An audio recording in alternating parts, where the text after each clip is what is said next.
Mga kaubayan, si Kamanong po, inyong lingkod, ay nagbabalik po muli at tayo po magkomentuhan dito po sa Tambayang Makabayan. Mag-umpisa na po tayo.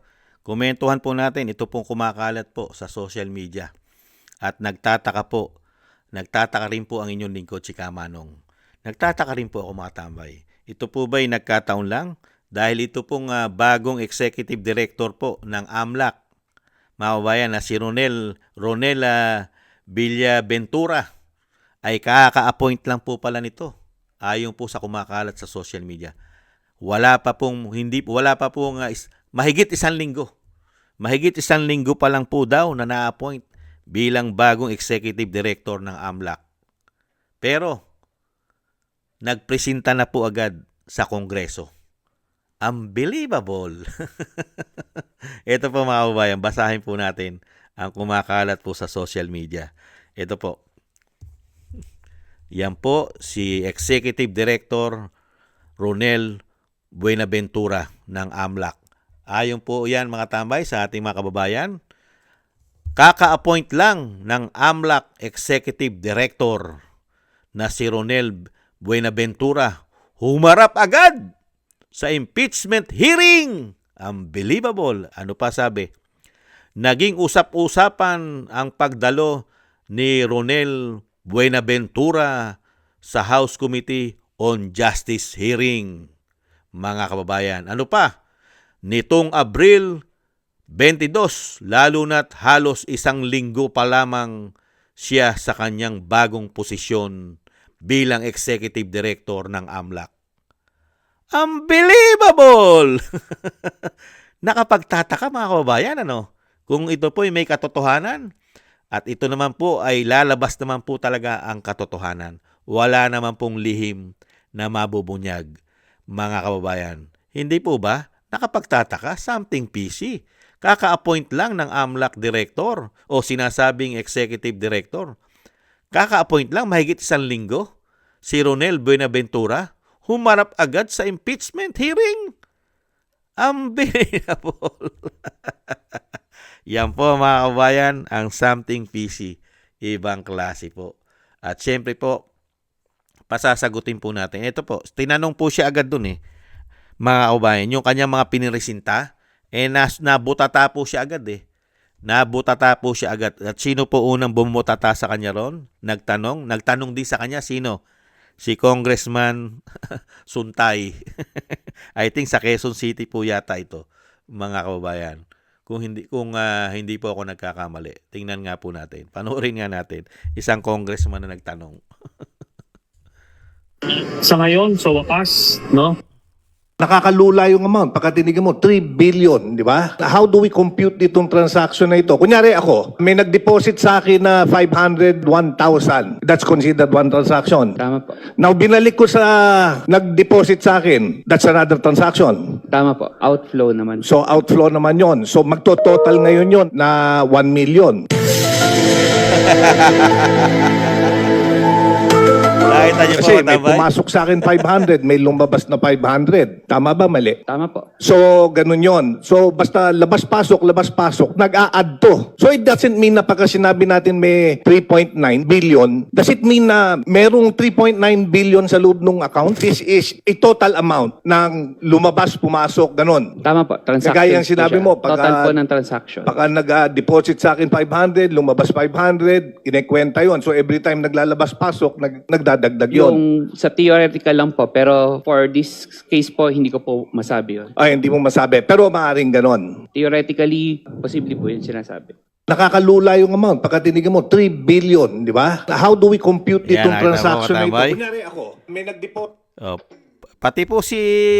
pati po siya si Villaventura, pati po siya. Sinabi niya, posibilidad na nangyayari po talaga yon. Yung labas-pasok ng pera. Pero pagdating po dito, kay bago pa lang po ito Siya na po. Wala, isang linggo pa lang pala mahigit. Ito pong si Executive Director po ng AMLAC na si Ronel Buenaventura. Si Ronel Buenaventura. Nakita nyo po? Yung pagtatanong po ni Congressman Suntay po yata yun ng Quezon City. Nakita nyo po? Nangyayari po talaga yon sa mga transaksyon. Lalong-lalo po, yung mga transaksyon mo, business, negosyo. Hindi po ba? At ikinakabit po nila mismo sa korupsyon. Dahil ang pinalalabas nila, yung pera daw po ng mga transaksyon, ang ikinakabit po nila dyan, real talk, yung mga sinasabi ni Trillanes, yung pambansang asong ulol di umano, na yung mga pera daw galing sa mga pulburon lord. Unbelievable. Nakita nyo po, something PC, yung mga piniresinta ng AMLAC na si Executive Director Ronel Villaventura, questionable. Pero, piniresinta niya po. Grabe. At hindi rin naman po tanga ang ibang congressman dyan. Hindi naman po sila tanga katulad ng mga may karga-kargang maleta. Yung mga may kargang maleta at isang damukal na mga insertion at allocable. Yan po ang maniniwala dyan sa mga piniresinta nito po ng bagong AMLAC Executive Director na si Ronel Buenaventura. Tama po yung numero eh. Tama po yun, yung sinasabi ng AMLAC. Pero yung transaksyon ang hindi tutugma. Hindi mo pwedeng sabihin na ang pera na pumasok kay BP Sara ay 3 billion o 6 billion sa loob ng 19 o 18 taon. Hindi mo pwedeng sabihin yun, ay yun lahat na pumasok at lumabas ay pera niyan lahat na total. Hindi po ba? Logic. Hindi niya lahat pera yon. Kaya nga lumalabas at pumapasok. Kaya nga doon sa salin niya, wala na sila halos na ganong kalaking pera. Dahil nga yon in and out, kumikita, nagbabayad, babayad, kikita. Ang kinikita lang nila ron, ang pumapasok sa kanila.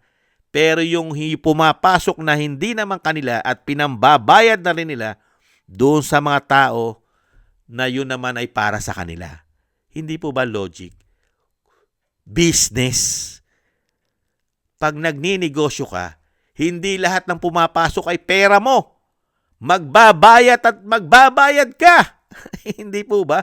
Lalo-lalo doon sa mga inutangan mo. Kaya ka nga nagninegosyo, may mga utang ka. Hindi po ba? Nangungutang ka. Papasok, babayad ka naman, lalabas. Kaya nga rito mga kabayan, ang usapin po rito, mga kabayan, para lang masira fishing expedition, siraan ang kredibilidad ng Vice President. At yung sinasabi nga po natin, mga kababayan, lumang tugtugi na po ito. Ang issue po ng bayan ay ang ginawa po nila ng napaka-tagal na wala pang nahita ang taong bayan. Mag-iisang taon na ang massive sindikatong korupsyon na trilyon, daan-daang bilyon, lalong-lalo na ang flood control scandal. Hanggang ngayon, tahimik, walang kibo.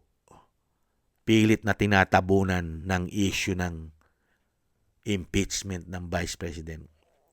Gusto na pong kalimutan ang kanilang ginawang mga pagnanakaw di umano at ikabit sa Vice President. At dito ka magtataka, isang bagong tatalaga pa lang, mahigit 1 linggo pa lang, na itatalaga na bilang Executive Director ng AMLAC, mga kabayan, bigla na po nakapagtataka. Hindi kaya inappoint ito, di umano, dahil dito sa ganitong proseso? Hindi kaya inappoint ito? Kabago-bago pa lang na-appoint dahil po gagamitin nila sa kanilang mga script. Hindi kaya nga nakita natin dyan si Trillanes, kasama pa si Boying. Kaya nga napakaraming paglabag yata nila. Hindi po, bakit po nailabas ang AMLAC na hindi po naaaprobahan pa ng Korte Suprema o ng Korte? Hindi po ba dapat pag naglabas ka ng mga ganyan na kaperahan, salin, AMLAC, kailangan meron pong desisyon ng Korte dyan. Hindi po ba? Kaya nga meron tayong bank secrecy law. Hindi yata natupad. Tapos ngayon, fishing expedition. Dadalin mo lang ang taong bayan. Dadalin mo lang Executive Director Ronel Buenaventura ng AMLAC. Dadalin mo lang sa in and out, labas-pasok ng pera. Unbelievable. Dito tayo magtataka mga kababayan. Nakapagtataka, hindi po ba? Isang linggo pa lang mahigit na na-appoint. Hindi po ba nakapagtataka talaga? Bigla na po nagkaroon ng ganito? Hindi ba nagkataon lang ito? O sinadya? Trillanes? Boeing? Tapos bagong talaga na executive director ng AMLAC? Mahigit isang linggo pa lang? Nakabuo na sila agad? Di po ba? Nakabuo na sila agad ng isang sinasabing, hindi kaya ito scripted? At kinagat na po ito diyan sa House of Representatives. Unbelievable. At diyan ka magtataka. Suportado ng malalaking mainstream media. Kaya nga lang, ang pinakamasakit na nangyayari sa kanila, wala pong baho at lihim na hindi nabubunyag. Hindi ba? Bagong AMLAC Executive Director Ronel Buenaventura. Kaya po yan, pag dumating na po yan at inakyat po nila sa Senado, yang mga ganyang ipipresenta nila na issue na yan, mukha po yatang malabo yan sa sabaw ng pusit. At mukhang meron pa yatang makakasuhan pagdating ng tamang panahon. Hindi ba, Ronel Buenaventura? Baka may makasuhan pagdating ng panahon. Hindi po ba? Mukhang maraming makakasuhan, mga kababayan. Isang damukal ang makakasuhan sa tamang panahon. Kabago-bago pa lang, unbelievable. Maraming salamat po mga tambay. Sa mga nagusto po ng ating tambay mga kabayan sa YouTube at TikTok. At ganun din po sa ating mga subscribers at mga nagko-comment, like, share, and subscribe. Maraming salamat po sa inyo lahat. Shoutout po sa inyo lahat. At thank you rin po sa nagbibigay po ng tulong at biyaya. Shoutout po kay Eric Hersho ng Canada, Tatay Nick ng Canada, Jem Aris ng United Arab Emirates, Annie Jo, Mila Yi, Gayat Shena, Balance Vision TV, Jesus Valdepena, Kingston ng Hong Kong, Jake Yahut ng California, USA, Gina Ray ng Berlin, Germany, Julieta Silona ng Sydney, Australia, Baby Roman at Isa na Cagayan, ako si Pilam. Thank you po sa inyo mga tambay at ingat-ingat po kayo lalo-lalo po sa inyo pumapagawa at God bless po sa inyo lahat. God bless po sa atin lahat. Tiis-tiis lang po mga kabayan. Bye-bye.